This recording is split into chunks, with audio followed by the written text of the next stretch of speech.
खामोश आवाजें। शहर के बाहरी इलाके में एक पुराना बंगला था जिसे लोग शापित हवेली कहते थे।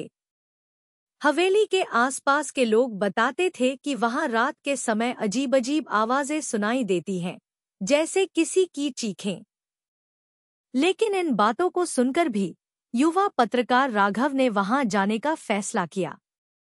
राघव एक ऐसे केस की जांच कर रहा था जिसमें कई लोग अचानक लापता हो गए थे। उसकी खोज ने उसे इस हवेली तक पहुंचा दिया था। उसने सुना था कि आखिरी बार लापता लोगों को इसी हवेली के पास देखा गया था। रात के सन्नाटे में राघव अपनी टॉर्च और कैमरा लेकर हवेली के अंदर दाखिल हुआ। हवेली अंदर से खंडहर जैसी थी। दीवारों पर अजीबोगरीब चित्र बने हुए थे।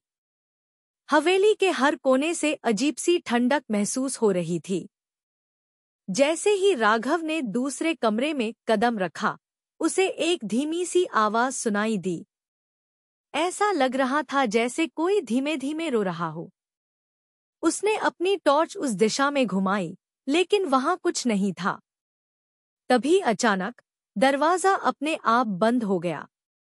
राघव ने घबराकर दरवाजा खोलने की कोशिश की, लेकिन वह हिला भी नहीं। अचानक दीवार पर लगे पुराने आईने में उसे एक परछाई दिखाई दी। वह चौंक कर पीछे मुड़ा, लेकिन वहां कोई नहीं था। तभी एक तेज चीख उसके कानों में गूंज उठी। राघव ने देखा कि एक पुरानी डायरी फर्श पर पड़ी थी। उसने वह डायरी उठाई और पढ़ने लगा। उसमें लिखा था, जो कोई भी इस हवेली में कदम रखेगा वह कभी लौट नहीं सकेगा। ये जगह उन आत्माओं की है जिन्हें इस हवेली के मालिक ने मार डाला था। डायरी पढ़ते ही राघव को पीछे से किसी ने धक्का दिया और वह जमीन पर गिर गया। उसने मुड़कर देखा तो एक औरत का साया खड़ा था, जिसके चेहरे पर गहरी चोट के निशान थे। वह औरत धीरे धीरे उसकी ओर बढ़ रही थी।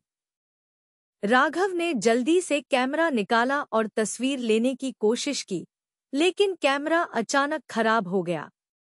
उसने हिम्मत जुटाई और बोला, तुम कौन हो?